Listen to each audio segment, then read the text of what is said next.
Good morning बंधुरा welcome back my channel RJB family. आशा करी तुम्हारा सबाई भालो आछो, आमराओ किन्तु अनेक भालो आछि। तो आजकेर এই ব্লগটা মানে সকালটা একদম অন্যরকম ভাবেই শুরু হয়েছে।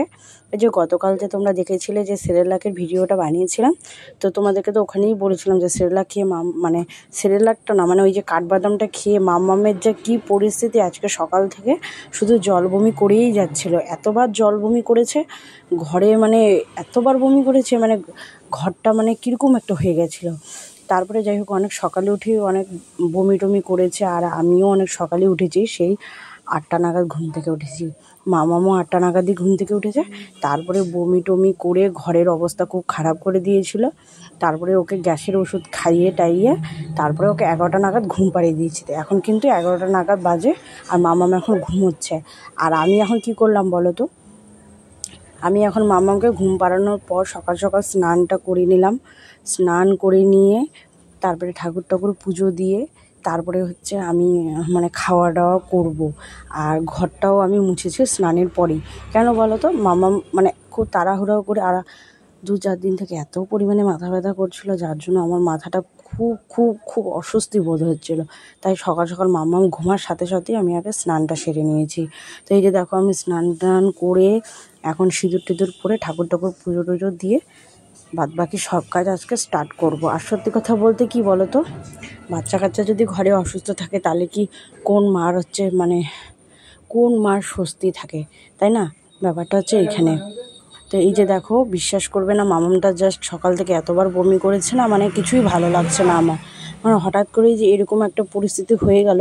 আমি কিন্তু তোমার দাদাকে বারবার বলেছি যে ও একটা কাঠবাদাম খেয়েছে, ওটা ওর হজম হয়নি, পেটে গিয়ে মানে যেহেতু বের হতে পারছিল না পেট দিয়ে, ও তো এখনও ছোটো, পেট দিয়ে যেহেতু বের হতে পারছে না, সেই তো বমি হয়ে গেছে।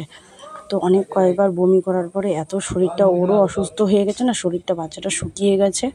আর হচ্ছে তোমার সকাল থেকে কিচ্ছু খাইনি, সে 8টা নাগাদ উঠেছে, এখনও অবধি কিছু খাইনি। জাস্ট একটু করে জল শরবত করে দিলাম, ওগুলো খেয়েই ঘুমিয়েছে। তো যাই হোক, আমার এদিকে কিন্তু তোমাদের সাথে কথা বলতে বলতে দেখো চুলটা আঁচড়ানো হয়ে গেল, সিঁদুর টিঁদুর পরাও হয়ে গেল। এখন আমি হচ্ছে ওই দিকটাতে ওই ঘরে যাব। আর এই দেখো আজকে বিছানার বেডশিটটাও চেঞ্জ করে দিলাম, পরিষ্কার টরিষ্কার করে বিছানা গুছিয়ে এখন আমি এই দিকটাতে চলে এসেছি। এই দেখো ঠাকুর পুজোও দিয়ে দিলাম। আর সত্যি কথা বলতে কি বলো তো বন্ধুরা, একা হাতে যদি সংসার সব কিছু সামলাতে হয় না, তাহলে একটু 19-20 হয়েই যায়, তাই না? তেমন ব্যাপারটা কিন্তু আমার সাথেও হয়েছে। তো যাই হোক, আমি কিন্তু দেখো ওদিকে ঠাকুর পূজা দিয়ে এখন ঘরটাও মুছে নিয়েছি। আসলে কি বলতো, স্নানটা যদি আগে না করতাম না, তাহলে আমার পরে সমস্যা হয়ে যেত। তাই ভাবলাম যে আগে স্নানটা করে নিই, তারপরে বাকি কাজগুলো সেরে নেব। তো ওইটাই আর কি। এই যে দেখো আমি ফটাফট করে ঘরগুলো মুছে নিয়েছিলাম। মানে আজকের দিনটা আমার এইভাবেই গেছিলো, মানে কিছু বলারই ভাষা নেই। খালি কাজ করতে করতেই সারাটা দিন চলে গেল। আর সত্যি সত্যি কী বলো তো, এত ছোট থেকে মামামকে দেখছি না, দেখতে দেখতে মানে আমার এখন না সব কিছু ধরে ধারণা হয়েই গেছে যে কখন কি করলে মামামের সমস্যা হবে, কখন কি করলে মামাম ভালো থাকবে। তো এরকম একটা ব্যাপার কিন্তু আমি কালকে রাতে থেকেই তোমার দাদাকে বলছিলাম যে দেখো, ও কিন্তু হচ্ছে তোমার কাঠবাদাম খেয়েছে, আর তোমার দাদা কোনোভাবেই মানছিল না।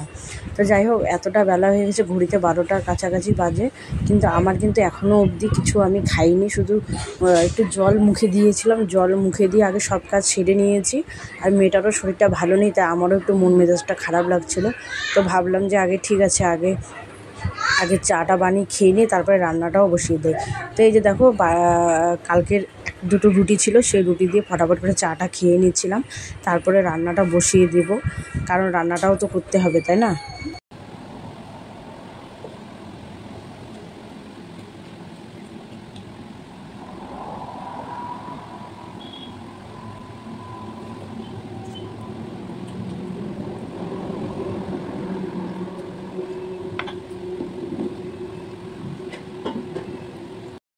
তো এই দেখো এইদিকে কিন্তু আমি রান্নাটাও মানে বসিয়ে দিয়েছি। বলতে ওই যে দুধটা লেড এনেছে অনেকটা, তো দুধ ওদিকে গরম করতে বসিয়েছি, আর ডাল সিদ্ধ দিয়েছি আর ভাত।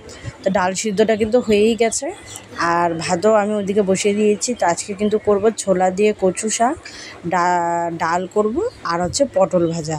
আজকে এগুলোই আমাদের খাওয়া দাওয়া হবে। তো তো তোমরা দেখতে থাকো, অবশ্যই ব্লগটা তোমাদের ভালো লাগবে। আর যারা নতুন দেখছো প্লিজ তোমরা চ্যানেলটি সাবস্ক্রাইব করে দিও আর লাইক করে দিও।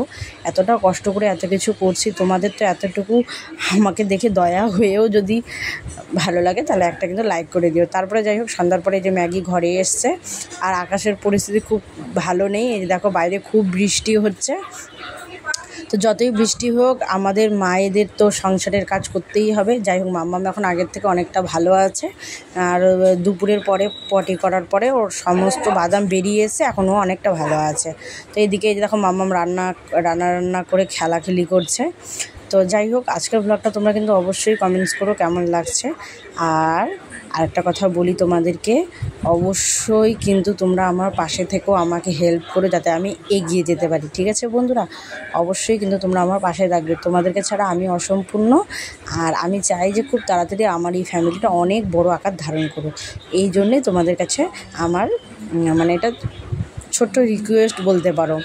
তো যাই হোক, এদিকে কিন্তু আমি রুটি বানানোর জন্য সব রেডি করে নিয়েছি, আর মাম্মাম ওদিকে খেলা করছে। তারপরে যাই হোক, সব কিছু রেডি করে রাতের খাবার রেডি করে মাম্মামকে খাওয়াতে বসে পড়েছি। তো অবশ্যই তোমরা কিন্তু জানিও কেমন লাগলো আজকের ব্লগটা। আর সবাইকে টাটা, সবাই দেখা হচ্ছে নেক্সট ব্লগে।